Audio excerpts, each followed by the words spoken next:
Hey guys, SUNSfan here, and welcome to an Aghs power ranking video for the patch 7.06. And I know a lot of you have no idea what I'm talking about, but a few months ago, in fact, almost 5 months ago or something to that effect, I came out with a power ranking video on what I thought the best Aghs scepters were in the game.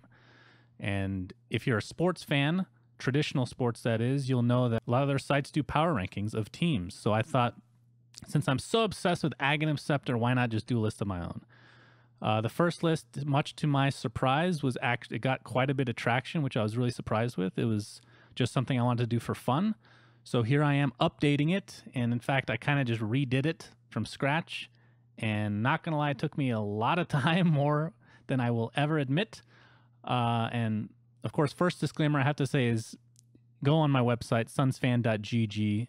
if you want to read the entire list. The criteria that I put forth, I know a lot of people have opinions on this, and that's fine, but not everyone is going to agree, and that's just how it's going to be.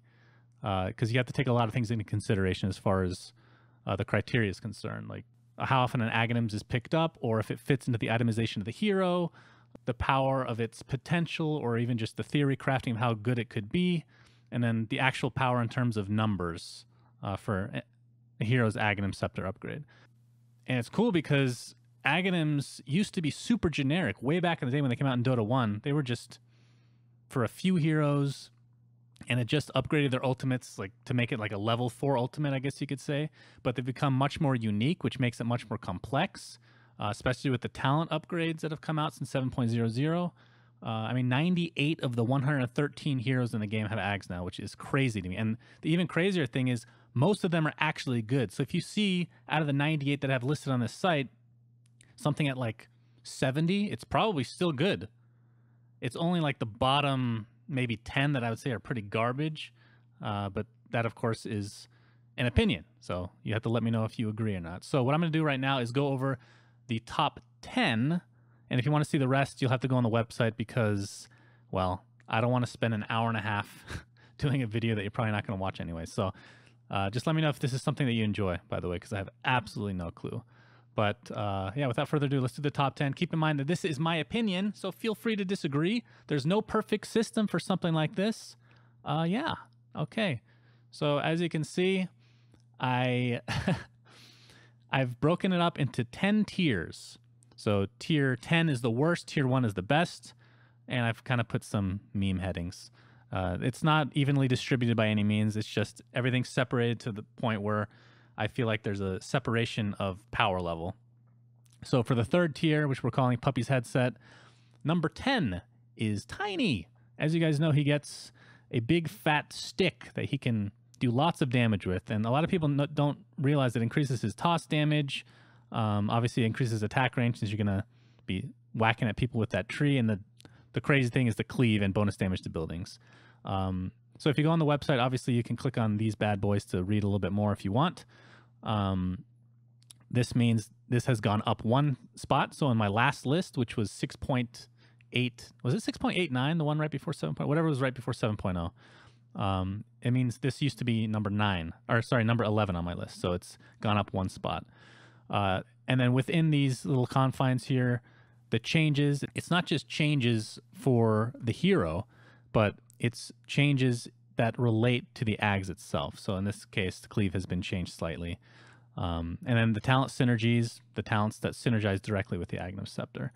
So this one, I don't think I really need much explanation. This is a crazy Aghs. It's pretty godlike. You get it almost every game on Tiny. Yeah, so that's a good clean one. Treant Protector, Overgrowth, and new skill, Eye in the Forest. This, I don't know if this is a debate or not, but vision in general is the key to Dota 2. This is why supporting is so important.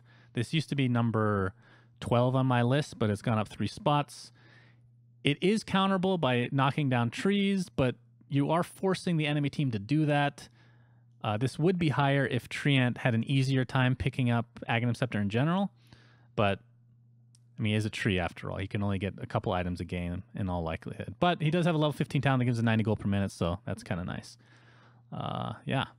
And if we go down to number 8, we got Time Lapse. So the first time I did this list, Weaver was one of the new heroes that had Aghs. And I thought in theory it was super powerful, but I wanted to be a little bit conservative because I wasn't sure if people were going to play him as a support because that was really not a thing at all.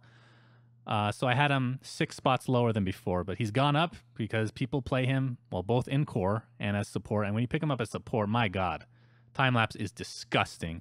Reduces the cooldown dramatically, and it has 1,000 range, meaning you can use it on allies. And if you guys have seen any competitive games, it is pretty disgusting to see this Aghs put to use, I have to say. Of course, farming it is a different story, a little bit slower since you're not core, but it is a 4 position, and generally speaking, 4 positions, they play a little bit greedier, and this is a greedier support for sure. Number 7, which has no change since last time, which might surprise you, is Centaur Warrunner Stampede, which gives a 40% damage reduction to all allies for that period of Stampede and terrain walking. So you might ask, wait, what was changed? Let's take a look. So the changes from last time to this, it was nerfed from 60% to 40%, which sounds like a pretty big nerf, and it's a sizable one for sure. The reason this hasn't changed is because I should have had it higher last time. It was completely overpowered, like probably a number 2 or number 3, I would say. But I was trying to be conservative again because, as you guys know, it's my favorite hero, so I don't want to be super biased. But regardless, 40% global damage reduction is still insanely good.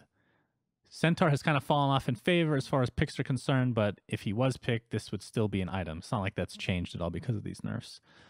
If it goes down to 30 or 20, then we might be talking a little differently here. But 40% is still damn good, especially when you can compare it to the Aghs for Abaddon, which gives 50% damage reduction. But the difference is his is only in the 900 AoE around him, while Stampede, obviously, like I said, it's completely global. And we didn't even talk about the terrain walking, which can be super game-breaking in certain situations. So here we have Nyx Assassin at number 6. And as you can see, it went down 4 spots because it used to be my number 2. Which is insane to think about. And the reason it's gone down is not because it's not good. I mean, it's still number 6 for God's sake. But because I changed my criteria just a little bit. Before, I weighted quite heavily how much it actually improves the skills for a hero. And I'm going to click on this in a second. You're going to see, if you don't know, how much it improves the skills. But now I've kind of tapered that down just a bit to make sure that things that change the complexion of the game, like a Centaur Warrunner Stampede, for example, has a much bigger impact on the game, let's say. But for Nyx, you get a burrow, you become a lurker. It improves literally every skill that he has other than Vendetta. It makes the AoE spike carapace. Even the talent synergies are really good, especially if you get level 25. That's pretty insane. But overall, I thought I kind of overrated this a bit, but it doesn't mean it's not good. I think if you look at it in a vacuum, which Aghs improve a skill specifically, this is the best by far. Not even close. But it's not quite as powerful as the top 5, in my opinion. So that's why we see the slight change. And then the God tier, which is tier 2, Gaben's Blessing. Number 5, we've got Rubik, Spell Steal. This went up 5 spots. It used to be my number 10. Since then, I have changed my tune. I mean, again, 10 was still freaking good to begin with. But now, not a whole lot has changed, I don't think. Let me take a look. Yeah, nothing has really changed other than talent synergies. The 60 gold per minute is nice to be able to actually afford an Aghanims. But the cast range, 400 extra cast range is ridiculous. I mean, look at this. This is a level 20 talent that gives you 75 cast range, which is fine. This gives you 400, lowers the cooldown to 2 seconds, which is ridiculous, and it upgrades the spells to be Aghanim Scepter upgrades. I don't know how you can argue with this being a top 5. This is God tier for sure, which is why we see it in this tier. Invokers are number 4, and this is despite some nerfs. Of course, you do have to take into consideration when you're making a criteria like this, how often a hero gets it, right? Invoker gets it literally every single game if he can. He has to get it. But I don't think that's the only thing you should look at. You should also look at how it improves the hero as a whole, and compare it to other upgrades as well. But yeah, Invoker in general, he has to get this item, but it's also really freaking good. It reduces the cooldown to be a constant 2 seconds for his Invoke. The mana cost becomes 0, so you can just spam it. I mean, it feels a lot like the Rubik spell steal in some respects, but of course the difference is you get 10 spells to work with. So This is a pretty ridiculous, and this is considering he did get nerfed in some respects. Like the Forged Spirit is a talent now to get the second one, things of that nature. But all in all, this is another one. I don't know if you can argue if this is at least top 10. I would say this is a pretty good spot. This used to be number 8 on my list, by the way. Number 3 on the Gaben's Blessing is Keeper of the Light. Illuminate and Spirit Form get upgraded, so he constantly has it up. He has those 2 extra skills, and then Illuminate heals during the day, and of course you get clear vision around you during the day, which, again, this is a vision type thing, right? Being able to go high ground with the heal on Illuminate. Monkey, is that you? Sorry, monkey's meowing. The level 25 plus 200 Illuminate damage / heal or 400 cast range is pretty ridiculous, but it's really the vision for this, I feel like. You get the 2 extra skills, you get the clear vision constantly. It's almost like the next hero, but during the day. Number 2 is Night Stalker. You get unobstructed vision at night. By the way, that Keeper of the Light used to be number 5, and this one used to be number 3. But this is, I don't know. This is quite possibly the best upgrade. You could argue this is number 1 in a lot of respects because it gives you unobstructed vision at night. And you might look at the comparison between Keeper of the Light and Night Stalker, and you're like, well, Keeper gets the same thing, but during the day. But he also gets all this other stuff, like the Illuminate and getting the 2 extra skills at all time. And I can understand that argument. I really can. But the biggest difference, in my opinion, is that Night Stalker can actually manipulate the day-night cycle. So he can make his god tier time longer, whereas Keeper of the Light is kind of just, it's a fixed moment in time, right? You have, oh, I got 4 minutes here.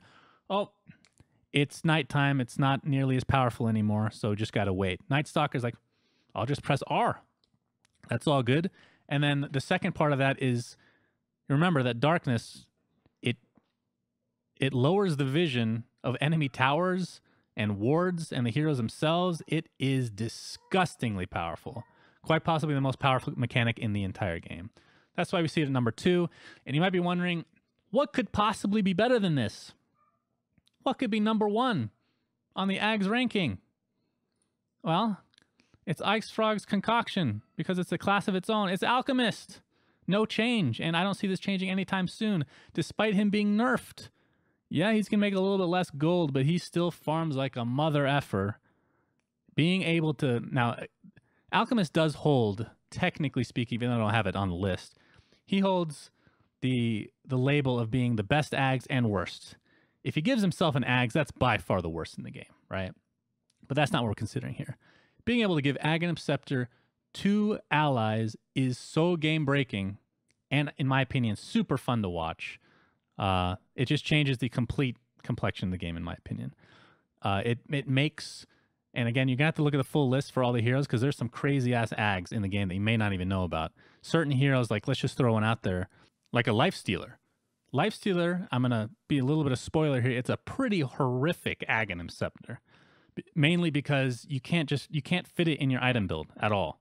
It's just like, oh, I'm a Lifestealer with an Aghs. Like, dear God. I mean, you can do some memey stuff with Pudge and Radiance and whatnot, but generally speaking, it's a god-awful Aghs, right? It's horrendous. But let's say there's a Lifestealer, or there's an Alchemist in the game. Suddenly, that Aghs could literally win you the game despite being horrible because it doesn't take a slot. It's an Aghanim Scepter that you have. You get the stats for it, which is another huge plus in this. And suddenly, Lifestealer can eat someone, then go inside someone. That's a 3-man gank squad, like, just out of nowhere. And that's not including any type of synergy between other heroes, like a Nature's Prophet or an Alchemist with boots to travel level 2. You could set up relatively easily a 5-man gank globally out of nowhere. Becomes super powerful, but in a normal game, Lifestealer's not going to get Aghs, right? That's why this, in my opinion, is still the best Aghs upgrade in the game. And with that, that is the Aghs ranking for patch 7.06. Let me know if you guys enjoyed, what you disagreed with, what you agreed with. And if you want to go on the website to look at the full list or the criteria itself, sunsfan.gg. The link is in the description. Thanks for watching, guys. Till next time, we'll see you. Hey guys, I forgot to mention that you can find me on my Discord at discord.gg/sunsfan. I put the link in the description as well. Have a little bit of a community there, and if you guys want to discuss the Aghs ranking, I may make an appearance and talk to you guys. So that would be pretty cool if you showed up. See ya.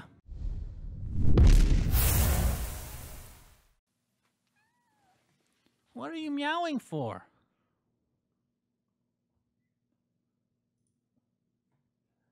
Was that you making all that noise? What's wrong? Huh? What's wrong, monkey? That's a good monkey.